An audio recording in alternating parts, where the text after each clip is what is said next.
Hello hello hello hello.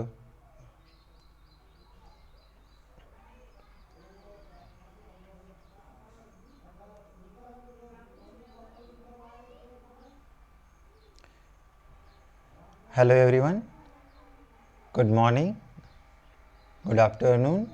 आप सभी को जूलॉजी बीएससी फर्स्ट ईयर की इस क्लास में आप सभी का स्वागत है। आज हम लोग इस वीडियो लेक्चर में टाइप स्टडी फैसियोला के बारे में पढ़ेंगे। हम ऑलरेडी कुछ चीज़ें बहुत पढ़ चुके हैं, ठीक है।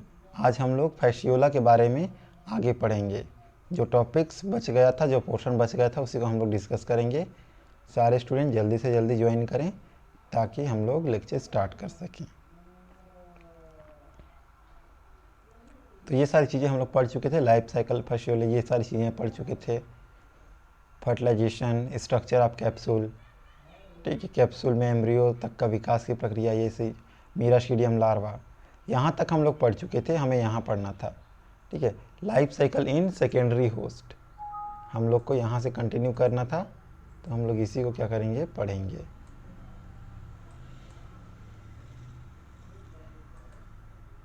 चलिए कंटिन्यू करते हैं।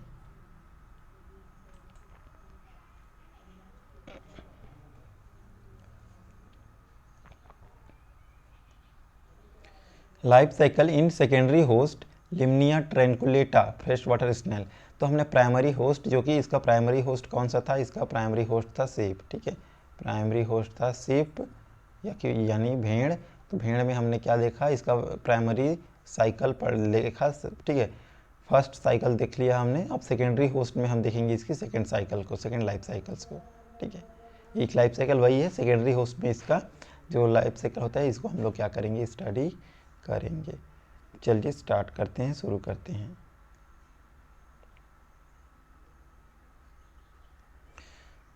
तो इन्फेक्शन ऑफ सेकेंडरी होस्ट, तो जैसे ही मीराशीडियम लार्वा इस तरह से मैच्योर हो जाता है, डेवलप हो जाता है, तो मीराशीडियम लार्वा कैप्सूल से रिलीज हो जाता है बाहर, ठीक है। और बाहर उसके बाद ये कहाँ चला जाता है, फ्रेश वाटर में। काऊ डंग से होते हुए, शिप के जो डंग था ना, उससे होते हुए कहाँ चला गया था, ये वाटर में, और वाटर में ये रिलीज़ हो गया था। अब वाटर में रहकर ये अपने सेकेंडरी होस्ट, जो कि लिमनिया ट्रैंकुलेटा यानी कि फ्रेश वाटर स्नेल होता है ना, जो स्नेल या घोंगा होता है, उसमें क्या वो क्या होता है, इसका सेकेंडरी होस्ट होता है। उसी को ये इन्फेक्शन करता है और वहीं पे अपना लाइफ साइकिल कंप्लीट करता है। तो देखते हैं। पानी में स्वतंत्रता पूर्वक तैरते हुए मीराशीडियम लार्वा अपने सेकेंडरी होस्ट की तलाश करता है, ठीक है। तो प्राइमरी होस्ट मीराशीडियम लार्वा क्या करता है, अपना सेकेंडरी होस्ट की सर्चिंग कर रहा है, तलाश कर रहा है वाटर में। 8 घंटे के भीतर सेकेंडरी होस्ट के मिल जाने पर जीवन चक्र आगे बढ़ता है, अन्यथा मीराशीडियम लार्वा मृत हो जाता है। तो अगर इसको 8 घंटे के भीतर स्नेल मिल गया तो क्या करेगा, ये इसका सेकेंडरी जो साइकिल है वो कंप्लीट होगा सेकेंडरी होस्ट के अंदर। लेकिन अगर इसको सेकेंडरी होस्ट नहीं मिला तो वहीं पर क्या हो जाएगा, मीराशीडियम लार्वा मृत हो जाएगा और वो डेथ हो जाएगा, मृत हो जाएगा। तो यहाँ देखो, ठीक, कुछ चीज़ें मैं एक्सप्लेन कर रहा हूँ। तो यहाँ ठीक है। तो ये मेरा देख रहे होंगे, ये कैप्सूल है। कैप्सूल के फटने के बाद मीराशीडियम लार्वा इस तरह से रिलीज़ हुआ और ये स्नेल के अंदर इंटरेक्ट करेगा। सेल के अंदर क्या करेगा, स्नेल के अंदर, ये घोंघा जिसको बोलते हो आप लोग, घोंघा के अंदर जाएगा, ठीक है। मीराशीडियम लार्वा किसके अंदर जाएगा, घोंघा के अंदर। अगर घोंघा के अंदर गया तब इसका लाइफ साइकिल कंप्लीट होगा, घोंघा के अंदर, स्नेल के अंदर। लेकिन अगर इसका लाइफ साइकिल कंप्लीट नहीं होता है, अगर मीन्स इसको अगर अपना सेकेंडरी होस्ट कंप्लीट नहीं मिलता है, तो इसका लाइफ साइकिल कंप्लीट नहीं होगा। सेकेंडरी होस्ट के शरीर के संपर्क में आते ही मीराशीडियम लार्वा अपने एपिकल ग्लैंड के स्राव के द्वारा उससे चिपक जाता है तथा पेनिट्रेशन ग्लैंड के हिस्टोलाइटिक एंजाइम के द्वारा कोमल भाग को घोलते हुए क्रमशः भीतर प्रवेश करते जाता है और अंत में लिमनिया के डाइजेस्टिव ग्लैंड में पहुंच जाता है। तो हम लोग क्या बोल रहे हैं कि क्या करता है ये, सबसे पहले यहाँ पे देखिए,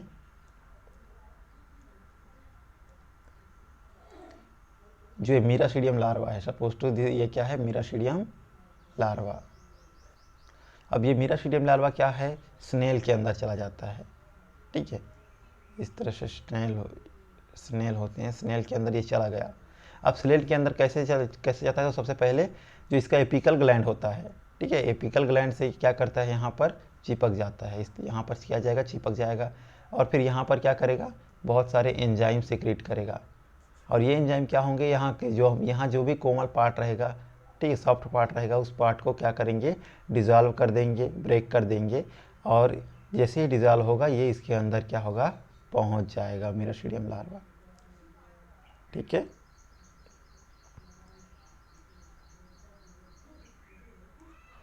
लिम्निया के डाइजेस्टिव ग्लैंड में पहुंचकर कुछ आवश्यक परिवर्तनों के साथ साथ वह स्पोरोसिस्ट लार्वा में बदल जाता है। अब जैसे ही ये पहुंचा किसके अंदर, ये स्नेल के अंदर, तो स्नेल के अंदर जैसे ही पहुंचता है इस पर थोड़े बहुत मॉडिफिकेशंस होते हैं, चेंजेस होते हैं, और या फिर किस में चेंज हो जाता है, स्पोरोसिस्ट लार्वा में चेंज हो जाता है कुछ समय बाद। ठीक है, क्लियर। तो ये अभी कहाँ पहुँच गया, अपना जो मीरास्टीडियम लार्वा था वो कहाँ पर, वो पहुँच गया स्नेल के अंदर, और स्नेल में वह स्पोरोसिस्ट लार्वा में चेंज हो गया है। अब जो स्पोरोसिस्ट लार्वा है वो देखते हैं, मीरास्टीडियम लार्वा कन्वर्ट स्पोरोसिस्ट लार्वा में कन्वर्ट हो चुका है। अब मीरास्टीडियम लार्वा का आगे किस तरह से लाइफ साइकिल चलता है, किस तरह से ग्रोथ और डेवलपमेंट करते हैं। मीरास्टीडियम लार्वा का स्पोरोसिस्ट में रूपांतरण के समय होने वाले परिवर्तन निम्नानुसार है। तो जैसे ही मीरास्टीडियम लार्वा स्पोरोसिस्ट लार्वा में चेंज होता है, उसमें कुछ मॉडिफिकेशन होते हैं, कुछ चेंजेस आते हैं, कुछ संरचनाएं क्या होती हैं, वो विलुप्त हो जाती हैं, वो गायब हो जाती हैं मीरास्टीडियम लार्वा से, और कुछ नए प्रकार के संरचनाओं का निर्माण या फिर सिंथेसिस या फिर बोल सकते हैं फॉर्मेशन होता है। तो देखते हैं कि कौन से नए पार्ट बनते हैं और कौन से जो पार्ट हैं वो डिलीट हो जाते हैं, ठीक है, वो डिजनरेट हो जाती हैं। तो देखते हैं क्या क्या changes. Old characters are degenerated, तो जो भी पुराने कैरेक्टर्स हैं वो क्या होते हैं, धीरे धीरे डीजनरेट हो जाते हैं। तो क्या क्या चीज़ें डीजनरेट होती है, देखते हैं इसको। शरीर के सिलिया उतार दिए जाते हैं, मीन्स जो मीरास्टीडियम लार्वा है उसके जो बॉडी थी ना, उसमें क्या पाए जा रहे थे, बहुत सारे क्या पाए जा रहे थे, सिलिया पाए जा रहे थे बॉडी में, ठीक है, बहुत सारे क्या पाए जा रहे थे इस तरह से सिलिया, वो पूरा का पूरा सिलिया क्या होता है, उतार दिया जाता है, मीन्स सिलिया रिमूव हो जाता है। ठीक है, सेकेंड, एपिकल ग्लैंड समाप्त हो जाता है। और क्या, एपिकल ग्लैंड क्या होता है, एपिकल ग्लैंड समाप्त हो जाता है, एंड हो जाता है। और क्या क्या चीज़ें एंड हो जाती हैं, थर्ड, पेनिट्रेशन ग्लैंड समाप्त हो जाता है। तो जो भी पेनिट्रेटिव पार्ट होते हैं, पेनिट्रेशन ग्लैंड होते हैं, वो पेनिट्रेशन ग्लैंड समाप्त हो जाते हैं। आइस समाप्त हो जाते हैं, जो आई स्पॉट जो फोटोसेंसिटिव आई स्पॉट जो कि फोटोसेंसिटिव रीजन होता है, वो आई स्पॉट भी समाप्त हो जाता है। तो ये क्या होते हैं, ये देख नहीं पाते हैं। एंड ब्रेन डीजनरेट हो जाता है, तो जो भी नर्वस सिस्टम हमने देखने को मिला था, ब्रेन वगैरह, ठीक है, तो वो ब्रेन क्या होता है, ब्रेन भी डीजनरेट हो जाता है। तो ये 5 चेंजेस, स्पष्ट चेंजेस क्या होते हैं जब स्पोरोसिस्ट लार्वा में कन्वर्ट होता है मीरास्टीडियम लार्वा, तो ये देखने को मिलते हैं। तो ये सारी चीज़ें क्या होती हैं, ये सारी चीज़ें विलुप्त हो जाती हैं या डीजनरेट हो जाती हैं। कुछ चीज़ें डीजनरेट होती हैं तो कुछ नई चीज़ें बनते भी हैं, और वो क्या चीज़ें बनती हैं या क्या नए कैरेक्टर्स हम लोग को देखने को मिलता है, आइए देखते हैं। तो न्यू कैरेक्टर्स आर अपीयर, तो कुछ न्यू कैरेक्टर्स दिखाई देती हैं हमें। तो क्या क्या दिखाई देती हैं, शरीर की लंबाई में आंशिक वृद्धि होती है। तो जो स्पोरोसिस्ट लार्वा होता है उसमें क्या होता है, उसकी जो लेंथ होती है उसमें वृद्धि होती है। शरीर सैक लाइक बन जाता है, बॉडी कैसी हो जाती है, सैक लाइक। तो यहाँ आप सैक लाइक स्ट्रक्चर देख रहे होंगे, तो सैक लाइक स्ट्रक्चर बन जाती है। शरीर की लंबाई 0.7 mm हो जाता है, तो शरीर की लंबाई क्या होती है, 0.3 mm से बढ़कर 0.7 mm की हो जाती है।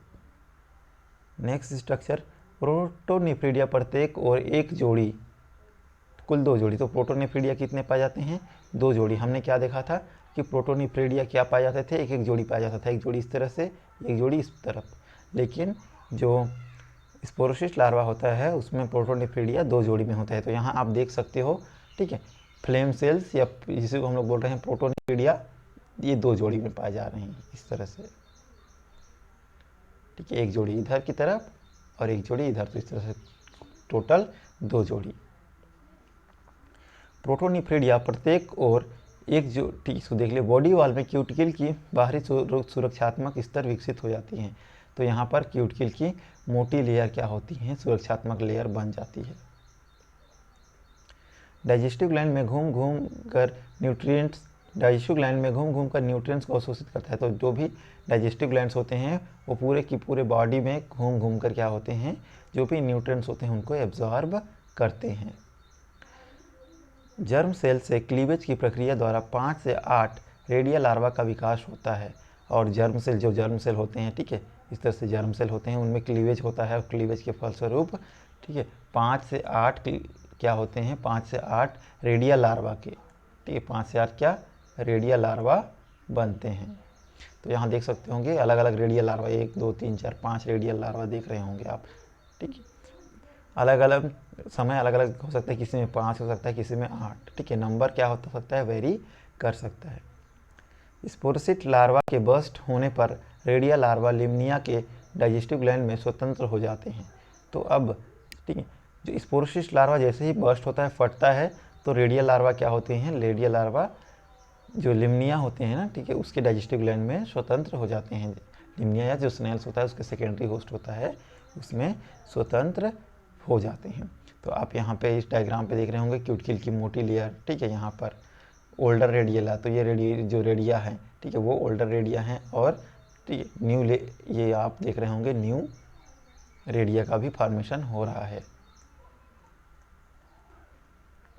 ठीक है। मसल्स लेयर, फ्लेम सेल्स, तो 2 फ्लेम सेल्स, प्रोटोनेफ्रिडिया जिसको हम लोग बोल रहे थे, यंग रेडिया, तो यहाँ पर यंग रेडिया आप देख रहे होंगे, प्रोटोनेफ्रिडियल एप्टिंग। तो जो फ्लेम सेल्स हैं या फिर जो प्रोटोनेफ्रिडिया है वह प्रोटोनेफ्रिडियल ओपनिंग के थ्रू क्या होते हैं, बाहर की तरफ एक्सटर्नल रीजन की तरफ ओपन होते हैं। जर्म सेल कम्प्लीटली क्या होती हैं, डिवाइड करती हैं, और डिवाइड करने के साथ साथ, ठीक है, इनकी वॉल क्यूटिकल का जो लेयर होता है उसकी जो आंतरिक लेयर बनाती हैं, ये ओल्डेस्ट लार्वा और सब एपिथेलियम लेयर।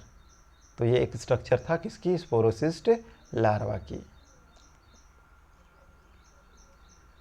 अब स्पोरोसिस्ट लार्वा जिसमें कन्वर्ट हो चुका था रेडियल लार्वा में, ठीक है, रेडियल लार्वा जैसे ही बस्ट हुआ था स्पोरोसिस्ट लार्वा, जो रेडियल लार्वा इसके अंदर बने थे वो लिम्निया के डाइजेस्टिव ग्लैंड में फ्री हो गए थे। तो अब हम लोग क्या देखेंगे, अब हम लोग देखेंगे रेडियल लार्वा।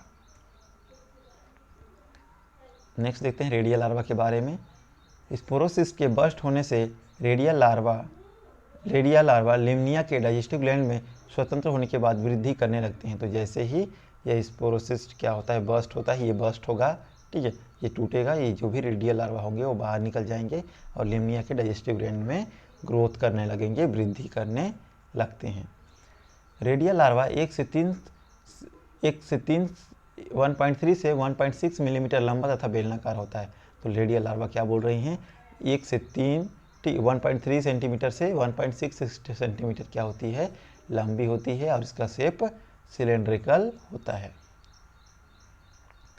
शरीर बाहर से क्यूटिकल के पतले आवरण से ढका रहता है।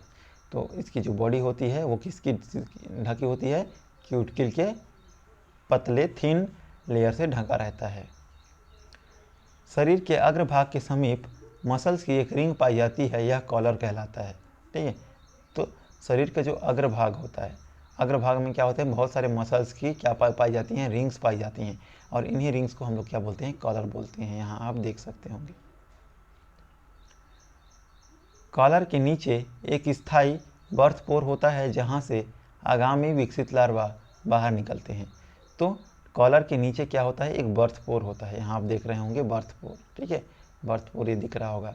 तो बर्थ पोर क्या करते हैं, जैसे ही इसके अंदर रेडियल लार्वा, ठीक है, रेडियल लार्वा क्या होगा, रेडियल लार्वा मैच्योर होगा, और मैच्योर होने के बाद, ठीक है, जब इसको बाहर निकलना रहेगा तो किसके थ्रू निकलेगा रेडियल लार्वा, तो इसी बर्थ पोर के थ्रू ये बाहर निकलेगा। शरीर के पिछले भाग के समीप लेटरल साइड पर एक जोड़ी उभार के रूप में लैप पेट्स होता है जो प्रजनन में सहायक होता है। तो शरीर के जो पिछले भाग होते हैं ना, निचले हिस्से पर, उनमें क्या पाया जा रहा है, एक जोड़ी, ठीक है, एक जोड़ी क्या पाए जा रहे हैं, लैप पेट्स पाए जा रहे हैं। और ये लैप पेट्स क्या करते हैं, ये लैप पेट्स मूवमेंट में, ठीक है, क्या किसने में, प्रचलन में या फिर मूवमेंट में हेल्प करते हैं। पाचन तंत्र माउथ, फैरिंग्स, स्ट्रैक लाइक गट और इंटेस्टाइन के रूप में विकसित होता है। तो जो भी इसका डाइजेस्टिव ग्लैंड होता है वो इसमें डिवाइड रहता है कि इसमें माउथ में, फैरिंग्स में, स्ट्रैक लाइक गट में और फिर इंटेस्टाइन में।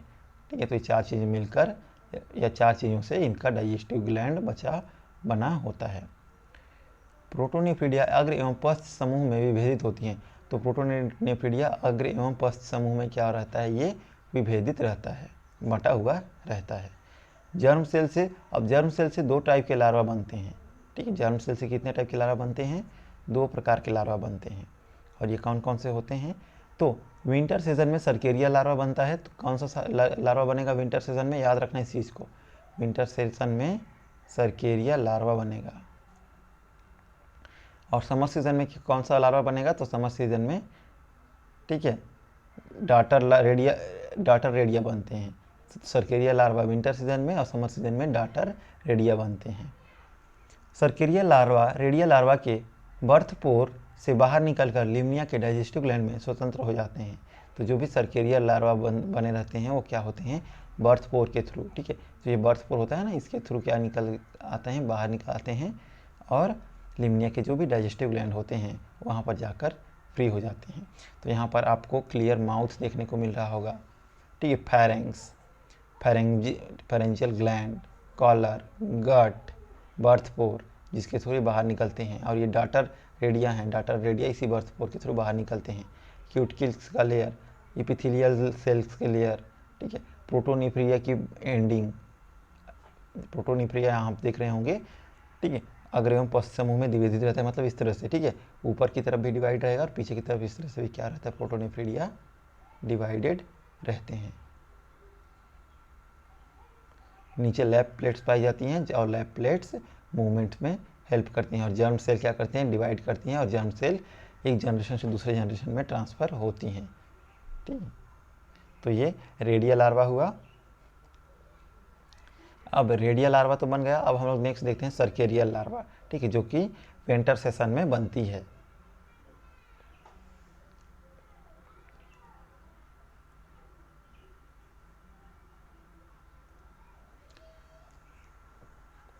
सर्केरिया लार्वा रेडिया लार्वा के बर्थ पोर से बाहर निकलकर लिम्निया के डाइजेस्टिव ग्लैंड में स्वतंत्र हो जाते हैं।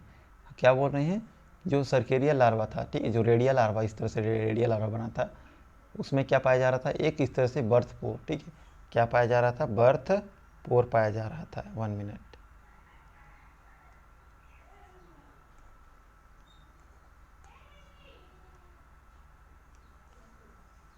तो ये क्या था, रेडिया लार्वा में इस तरह से बर्थ पोर थे।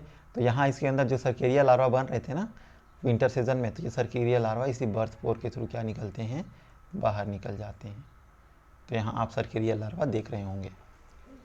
सर्केरिया लार्वा चपटे, अंडाकार एवं पूंछ युक्त 0.5 मिलीमीटर से 0.35 मिलीमीटर लंबा सक्रिय लार्वा होता है। और जो सर्केरिया लार्वा होता है वो अंडाकार होता है। ठीक है, ओवल शेप का होता है और इसकी लंबाई 0.2 mm से कितनी होती है, 0.3 mm तक होती है। और ये एक्टिव होता है। कैसे होता है, ये सक्रिय होता है। साथ ही साथ एक्टिव होने के साथ साथ इसमें क्या पाई जाती हैं, इनमें टेल पाई जाती हैं और टेल के थ्रू क्या करता है, मूवमेंट करता है। तो ये सर्केरिया लार्वा है। शरीर क्यूटिकल की पतली परत से सुरक्षित होता है जिस पर पीछे की ओर झुके हुए स्पाइनल्स होते हैं। तो शरीर क्या होता है, शरीर में क्यूटिकल की लेयर, ठीक है, क्यूटिकल लेयर से इस तरह से ये बना होता है। और क्यूटिकल लेयर होने के कारण ये क्यूटिकल क्या करता है, इसको प्रिवेंट करता है, डाइजेस्टिव एंजाइम से इसको सुरक्षित करता है। साथ ही साथ इसमें बहुत सारे क्या पाए जाते हैं, स्पाइनल्स भी पाए जाते हैं। पाचन तंत्र बेहतर विकसित होता है, इंटेस्टाइन द्विशाखित होती है। क्या बोल रहे हैं हम लोग, इसका जो भी पाचन तंत्र होता है, ठीक है, जो डाइजेस्टिव सिस्टम होता है वो कैसा होता है, बेहतर विकसित होता है और डाइकोटोमसली ब्रांच्ड होता है। तो यहाँ आप देख सकते होंगे इस तरह से ये क्या होता है, डिवाइडेड रहता है डायग्राम में। फ्लेम सेल की संख्या अधिक होती है तथा ये पूंछ के आधार पर एक्सक्रीटरी वेसिकल में खुलती है। एक्सक्रीटरी वेसिकल से एक्सक्रीटरी डक्ट निकलती है तथा यह पूंछ के अधर पास में 2 एक्सक्रीटरी पोर के द्वारा बाहर खुलती है। तो जो भी फ्लेम सेल्स होते हैं, फ्लेम सेल्स का नंबर बहुत ज़्यादा पाया जाता है। तो यहाँ आप छोटे छोटे स्ट्रक्चर इस तरह से देख रहे होंगे, ये क्या है, ये सारे फ्लेम सेल्स होते हैं और इनकी नंबर क्या होती है, इनकी नंबर बहुत अधिक मात्रा में पाई जाती है। ठीक है, और ये एक्सक्रीटरी वेसिकल में, एक्सक्रीटरी डक्ट में क्या होती हैं, ओपन होती हैं। ठीक है, एक्सक्रीटरी डक्ट में क्या करती हैं, ये ओपन होती हैं। तो यहाँ पे आप देख सकते होंगे इस तरह से ये डाइकोटोम, ये ब्रांच्ड हैं। ठीक है, फ्लेम सेल्स, और यहाँ पर इस तरह से ये ब्रांच्ड हैं और एक्सक्रीटरी पोर के थ्रू ये ओपन हो रही हैं टेल के ठीक ऊपर रीजन में। ठीक है, एक्सक्रीटरी डक्ट हो गया ये और एक्सक्रीटरी पोर हो गया ये। जर्म सेल उपस्थित होती हैं जिनसे प्रजनन अंगों का विकास होता है। तो यहाँ पर जर्म सेल क्या होती हैं, जर्म सेल अवेलेबल रहती हैं, उपस्थित होती हैं, और इन्हीं जर्म सेल से किसका निर्माण होता है, जो भी रिप्रोडक्टिव ऑर्गन है ना, जो भी रिप्रोडक्टिव ऑर्गन्स हैं उनका क्या होता है, डेवलपमेंट होता है। बॉडी वॉल के नीचे अनेक सिस्टोजिनस ग्लैंड होती हैं जिनके स्राव से आगामी मेटासर्केरिया स्टेज में सिस्ट का निर्माण होता है।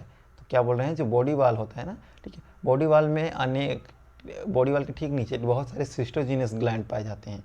इसको याद रखना, सिस्टोजिनस बहुत सारे ग्लैंड्स पाए जाते हैं और सिस्टोजिनस ग्लैंड क्या करते हैं, कुछ सिक्रीशन सिक्रीट करते हैं, कुछ लिक्विड सिक्रीट करते हैं, और जो यही लिक्विड होते हैं उन्हीं से क्या होते हैं, फिर मेटासर्केरिया स्टेज में सिस्ट का फॉर्मेशन होता है, इसी लिक्विड से, याद रखना। तो सिस्टोजिनस ग्लैंड से जो भी लिक्विड सिक्रीट होता है उसी से क्या होता है, मेटासर्केरिया स्टेज में सिस्ट का निर्माण होता है। तो यहाँ पर ये स्पष्ट आप देख रहे होंगे माउथ रीजन, ठीक है, और माउथ रीजन, ओरल सकर पाए जा रहे हैं, मस्कुलर फायरिंग्स, ठीक है, इसोफेगस, गट, जो गट के गट रीजन है वो पाया जा रहा है। ठीक है, गैट्सिकम वगैरह हैं वो, फिर फ्लेम सेल्स पाए जा रहे हैं जिसको हम लोग प्रोटोनिफ्रीडिया बोल रहे हैं, सिस्टोजिनस ग्लैंड पाए जा रहे हैं जो कि लिक्विड सिक्रीट कर रहा है, उसी से फिर मेटासर्केरिया स्टेज का सिस्ट बनेगा।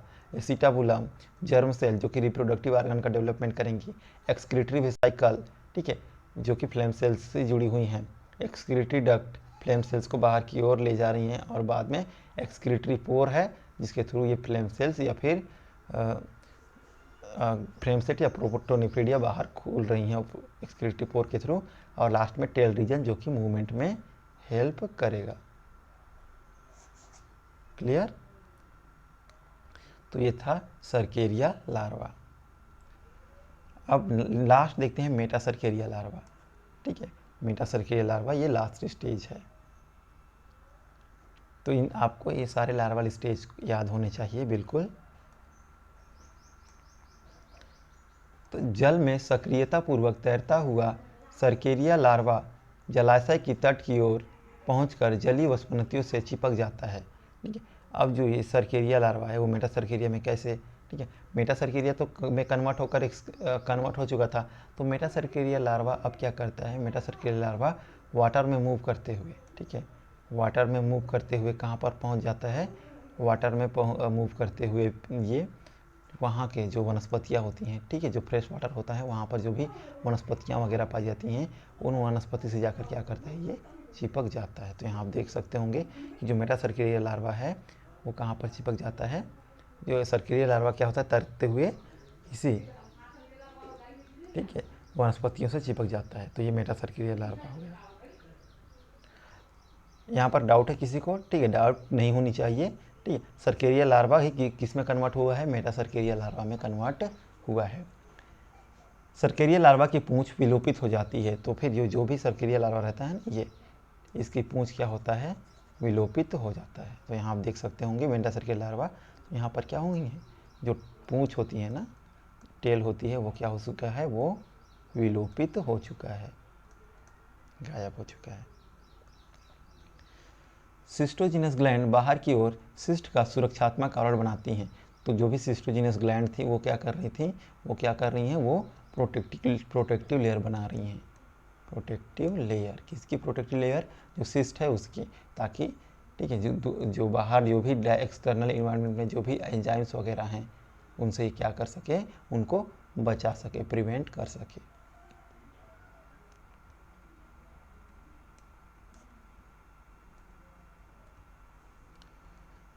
यह सिस्ट युक्त निष्क्रिय अवस्था मेटासर्केरिया कहलाता है। तो ये इनएक्टिव स्टेज, ठीक है, अभी ये इनएक्टिव स्टेज में पड़ा हुआ है इस तरह से। तो ये क्या कहलाता है, इसी को हम लोग क्या बोलते हैं, मेटासर्केरिया। क्या बोलते हैं, मेटासर्केरिया। मेटासर्केरिया की साइज 0.2 mm से इन डायामीटर होती है। तो मेटासर्केरिया का जो डायामीटर होता है वो कितना होता है, 0.2 mm होता है। ठीक है, इतनी इसकी डायामीटर होती है। तो आप यहाँ मेटासर्केरिया देख रहे होंगे।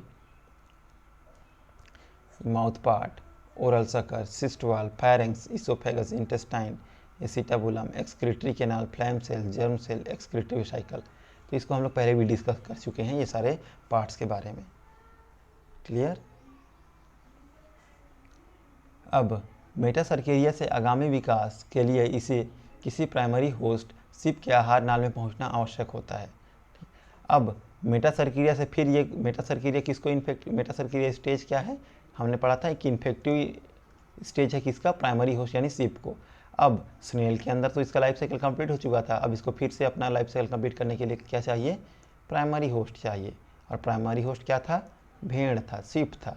तो ये सिप को, ठीक है, सिप के अगर इसको अपना लाइफ साइकिल कंप्लीट करना है फिर से, तो ये शिप के अंदर क्या करती है, ये ट्रांसफ़र होती है, शिप के अंदर मूव होती है। और कैसे शिप के अंदर पहुंचती है, तो शिप क्या करते हैं, भेड़ क्या करते हैं, ठीक है, वाटर या फिर पानी पीने नदी या तालाब के किनारे, फ्रेश वाटर के किनारे जाते हैं, या फिर वहाँ के वनस्पतियों को क्या करते हैं, ये चरते हैं, फीड करते हैं। तो उनके थ्रू ये फिर मेटासर्केरिया लार्वा उनके अंदर क्या करते हैं, एंटर कर जाते हैं शिप के अंदर।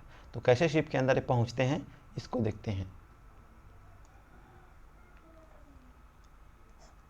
Infection to primary host sheep. तो प्राइमरी होस्ट सिप में संक्रमण ये कैसे काज करते हैं, तो जलाशयों के किनारे घास एवं वनस्पतियां खाते समय वनस्पतियों पर चिपके हुए मेटासर्केरिया शिप के आहार नाल में प्रवेश कर जाते हैं। तो क्या होता है, तो यहाँ देख रखते हो मेटासर्केरिया लार्वा यहाँ पर है। तो सिप जब क्या करती है, इन वनस्पतियों को ईट करती है, फीड करती है, तो ये किसके अंदर चले जाते हैं, मेटासर्केरिया लार्वा शिप के अंदर चले जाते हैं। भोजन के साथ इंटेस्टाइन में पहुंचने पर बाहर का आवरण शिस्ट घुल जाता है तथा शिस्ट से परजीवी यंग फ्लूक के रूप में बाहर निकलकर इंटेस्टाइन में स्वतंत्र हो जाते हैं। अब होता क्या है यहाँ पर, ये देखो, ठीक है। तो ये इस तरह से स्ट्रक्चर है, मेटासर्केरिया लार्वा है। तो जैसे ही मेटासर्केरिया लार्वा कहाँ पहुँचता है, भेड़ के इंटेस्टाइन में, किसके, शिप के इंटेस्टाइन में, आंत में। तो आंत में पहुंचने पर ये जो बाहरी वाल है ना, ये घुल जाती है और इसके अंदर जो भी लार्वा रहते हैं, मेटासर्केरिया लार्वा रहता है, वो बाहर रिलीज हो जाते हैं। कि अब इसके आंत में या इंटेस्टाइन में रिलीज हो गए हैं बहुत सारे लार्वा, किसके, भेड़ के। इंटेस्टाइन की दीवार पर सुराख बनाते हुए बॉडी कैविटी से होते हुए लीवर में प्रवेश कर जाता है। तो इंटेस्टाइन में क्या करते हैं, ये दीवार बनाते हुए बॉडी कैविटी में से होते हुए ये लीवर में एंटर कर जाता है। तो कैसे, देखो होता क्या है इस तरह से, ठीक है। अब ये इंटेस्टाइन वाल हो गया, ठीक है। और इंटेस्टाइन का जो बीच का स्पेस होगा, इसको हम लोग क्या बोलेंगे, बॉडी कैविटी, ठीक है। तो क्या करते हैं, ये इंटेस्टाइन, जो ये इंटेस्टाइन होता है ना, तो इंटेस्टाइन ये आपका, ये हमारे क्या होगा, ये इंटेस्टाइन हो गया। और ये जो, ठीक है, ये क्या है, बॉडी कैविटी। तो यहाँ पर क्या करते हैं, इंटेस्टाइन पे रिलीज हो गए, तो यहाँ पर ये इसको छिद्र करते हुए, इसको भेदते हुए ये कहाँ चले जाते हैं, इस तरह से बॉडी कैविटी में चले जाते हैं। और बॉडी कैविटी की ठीक ऊपर इस तरह से क्या होता है, यहाँ पर लीवर होता है, ठीक है। और इसी लीवर में ये चले जाते हैं, ठीक है। लीवर में भी कहाँ पर, ये बाइल डक्ट में चले जाएंगे। देखते हैं आगे। लीवर में सक्रियता के साथ पोषण प्राप्त करते हुए 5 से 6 सप्ताह में पूर्ण वृद्धि कर बाद में यह लीवर से बाइल डक्ट में प्रवेश कर जाता है, वहीं अंतिम रूप से स्थापित हो जाता है। तो मैंने क्या कहा था यहाँ पर कि बॉडी कैविटी से होते हुए कहाँ चले जाएंगे, ये लीवर में, और लीवर में जाकर वहाँ पर 5 से 6 सप्ताह तक ग्रोथ करेंगे, वहाँ पर अपना लाइफ साइकिल कंप्लीट करेंगे, ग्रोथ करेंगे। और जैसे ही 5 से 6 सप्ताह हो गया, ये ग्रोथ कर लिए, अब लीवर से ये कहाँ मूव कर जाएंगे, बाइल डक्ट में मूव करेंगे, ठीक है। बाइल डक्ट में प्रवेश कर जाते हैं और वहीं पे ये स्थापित हो जाते हैं, वहीं पर ये स्टेबल मेंटेन रहते हैं। जर्म सेल से प्रजनन अंगों का विकास भी पूर्ण हो जाता है तथा संक्रमण के 11 से 13 सप्ताह के पश्चात फैसियोला प्रजनन भी आरंभ कर देता है। तो जर्म सेल का या फिर जिसको हम लोग बोल रहे हैं रिप्रोडक्टिव सेल का फॉर्मेशन, प्रजनन अंग, ठीक है, प्रजनन अंग या रिप्रोडक्टिव सेल्स का फॉर्मेशन किससे होता है, जर्म सेल से, ठीक है। तो जो भी जर्म सेल होते हैं उससे प्रजनन अंग बनते हैं और प्रजनन अंग का निर्माण भी प्रारंभ हो जाता है। और ठीक है, 11 से 13 सप्ताह के बीच में क्या होता है, इसका जो प्रजनन अंग होता है वो मैच्योर भी हो जाता है और ये प्रजनन भी करना प्रारंभ कर देते हैं। ठीक है, रिप्रोडक्शन प्रारंभ करना स्टार्ट कर देते हैं। तो इस तरह से जो फैसियोला है उसका लाइफ साइकिल क्या होता है, कंप्लीट होता है। तो दोनों लाइफ साइकिल हमने देखा।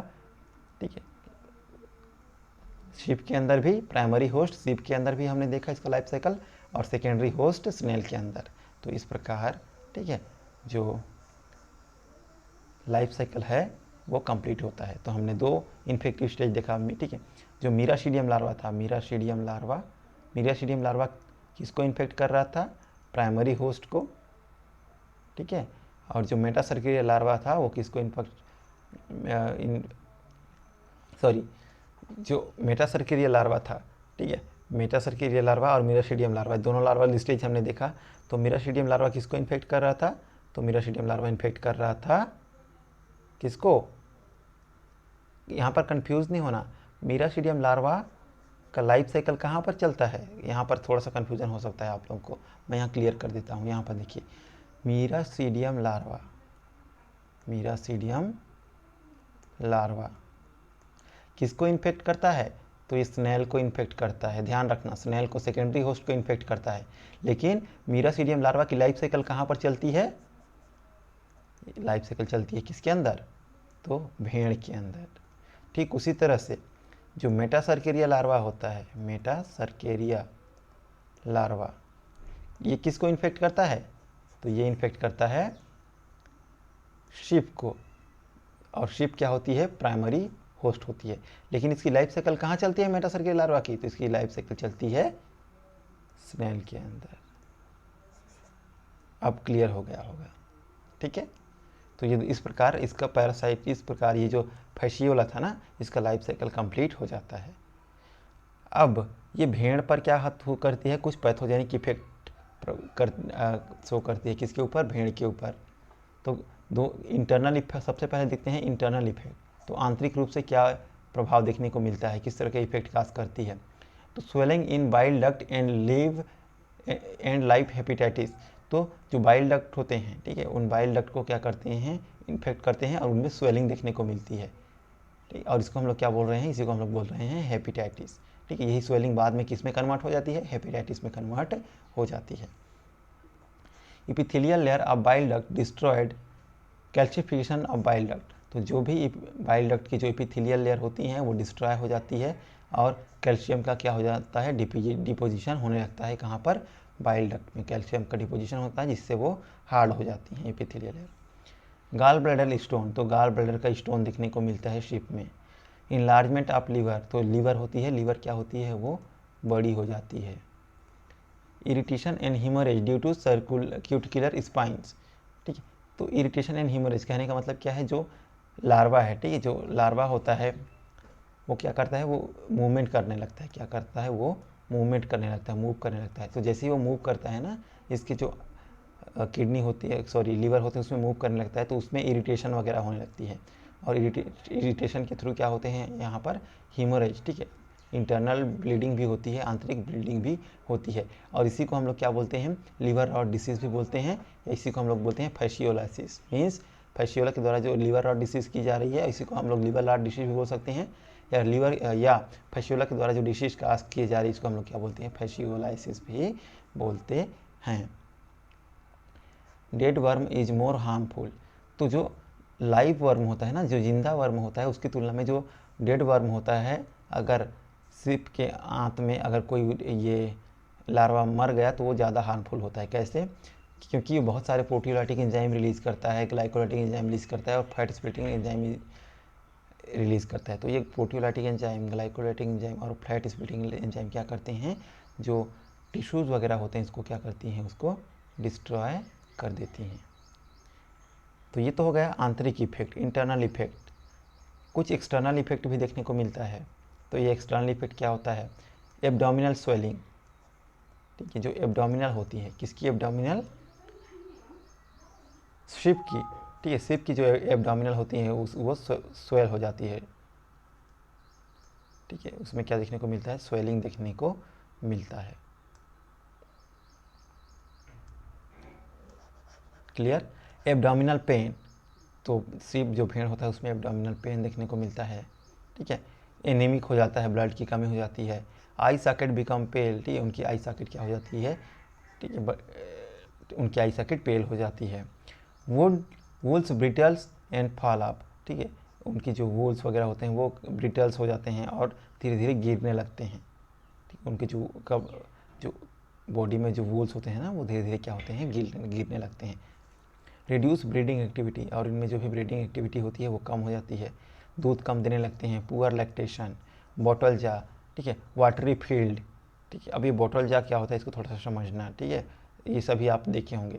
तो सपोज़ ये इस तरह से माउथ है ना, ठीक है, किसकी माउथ है ये, सपोज टू बी सीप की माउथ है। तो सीप की जो माउथ होते हैं ना उसके जबड़े में इस तरह से फफोले पड़ जाते हैं, इस तरह से क्या पड़ जाते हैं, माउथ में फफोले, और इन फफोले में वाटर भर रहता है। और इन फफोलों से क्या कंटिन्यू क्या निकलने रहता है, इस तरह से वाटर रिलीज होता रहता है। ठीक है, जो लिक्विड क्या करना रखता है, निकलते रहता है, गिरते रहता है।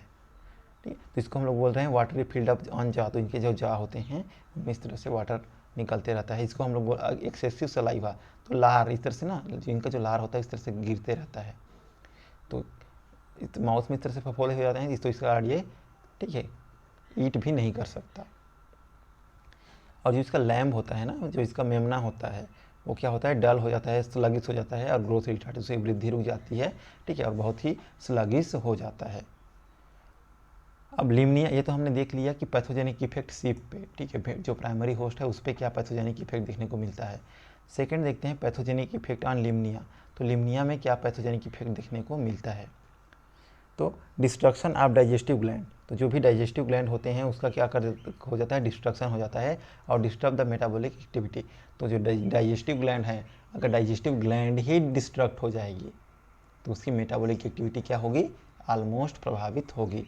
तो ये लिम्निया में इस तरह से इफेक्ट काज करते हैं। तो हमने पढ़ लिया पैथोजेनिक इफेक्ट दोनों में। अब इसके क्या कंट्रोल मेजर हो सकते हैं, ठीक, क्या कंट्रोल मेजर हो सकते हैं इसके। तो ट्रीटमेंट में कैसे, जो भी एंटी हेलमेंथी ड्रग हैं, ठीक है, जो एंटी हेलमेंथ ड्रग्स हैं उन ड्रग्स को क्या करना चाहिए, भेड़ को खिलानी चाहिए। जैसे फिलिशिन हो गई, ठीक है, कार्बन टेट्राक्लोराइड, टेट्राक्लोरोइथेन हो गया, ठीक है, फिनोथायाजीन हो गया, ये सारे क्या हैं, एंटी हेलमेंथिस ड्रग हैं। और इन एंटी हेलमेंथिस ड्रग को जो भी सीप है उसको खिलानी चाहिए। अब प्रिवेंशन, ये तो ट्रीटमेंट था, अब हम कैसे प्रिवेंट कर सकते हैं, कैसे बच सकते हैं। तो सीप में कैसे बचा जा सकता है, सीप से इन्फेक्ट ना हो। तो बाय किलिंग हैवी इन्फेक्टेड सीप, तो जो भी भेड़ है वो बहुत ज़्यादा अगर इन्फेक्ट हो गई है, ठीक है, उन्हें बहुत ज़्यादा क्या हो चुका है, इन्फेक्शन हो चुका है, तो उसको क्या करना चाहिए, उसको मार देनी चाहिए ताकि संक्रमण और किसी को न फैले। ठीक है, इसको मार देना चाहिए, ठीक है, किल कर देना चाहिए। Burn the Dang of infected सीप, तो इन्फेक्टेड सीप का जो डंग होता है ना, ठीक है, डंग, और इस डंग पे क्या होता है, मीरोसीडियम लार्वा पाए जाते हैं। तो इन डंग को क्या करना चाहिए, इनको जला देनी चाहिए ताकि जो भी इसके क्या हैं लार्वाज हैं वो मर जाएं और इन्फेक्शन ना पहुँचे। Feed on dry food with little salt, और इनको क्या खिलानी चाहिए, ठीक है, जो भी ड्राई फूड है उनको खिलानी चाहिए और उसमें थोड़ा सा नमक मिक्स करनी चाहिए। तो इस तरह से बचा जा सकता है। अब स्नेल्स में कैसे बचा जाए, तो ठीक है, स्नेल में इन्फेक्शन है तो कैसे बचा जाए। तो इंट्रोड्यूस डक इन पोन्ड्स, तो क्या करना चाहिए। अब यहाँ मेटा सर्केरिया स्टेज कहाँ पर कंप्लीट हो रहा है, सर्केरिया स्टेज या मेटा सर्केरिया स्टेज, तो स्नेल में। तो स्नेल से इन्फेक्शन ना हो इसलिए कैसे क्या करना चाहिए, तो तालाब में, ठीक है, जो भी तालाब वगैरह है उसमें क्या करना चाहिए, बत्तख है ना, जो बत्तख है उनको क्या करना चाहिए, इंट्रोड्यूस करना चाहिए।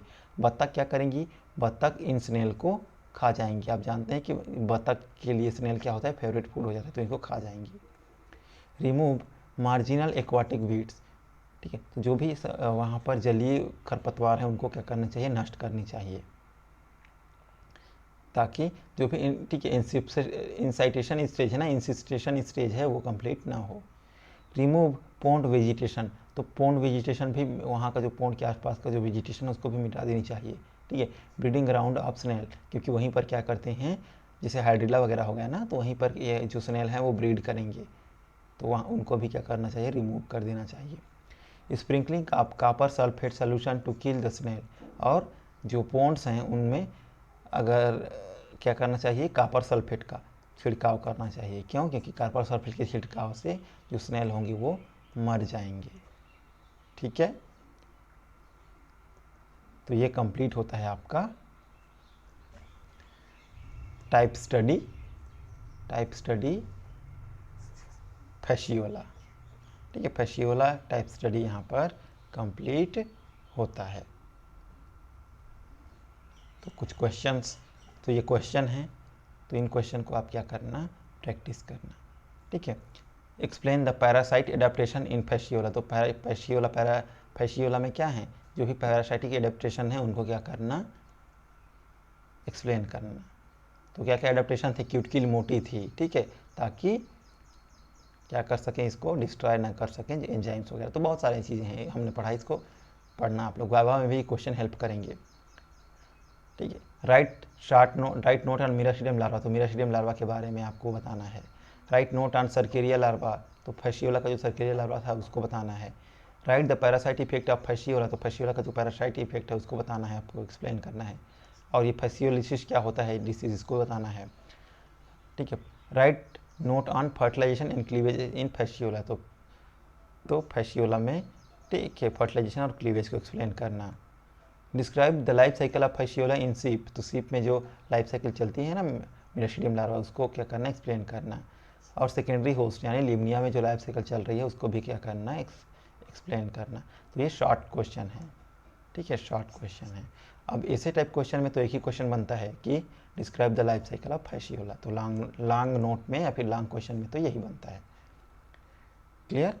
तो ये क्वेश्चंस थे और ये क्या है, रेफरेंस थे। ठीक है, तो कहाँ कहाँ से रेफरेंस लिया गया, तो ये रेफरेंस बुक हैं। ठीक है, तो इन रेफरेंस बुक को आप पढ़ सकते हो। जो कंटेंट था वो इसी रेफरेंस बुक को देखकर बनाया गया था। ठीक है, तो आई होप आपको ये लेक्चर समझ में आया होगा। सारे स्टूडेंट अपना अटेंडेंस दे देंगे। हम लोग मिलते हैं नेक्स्ट लेक्चर में, और नेक्स्ट लेक्चर में हम लोग किसी दूसरे टॉपिक पर डिस्कस करेंगे। ठीक है, ओके, थैंक यू।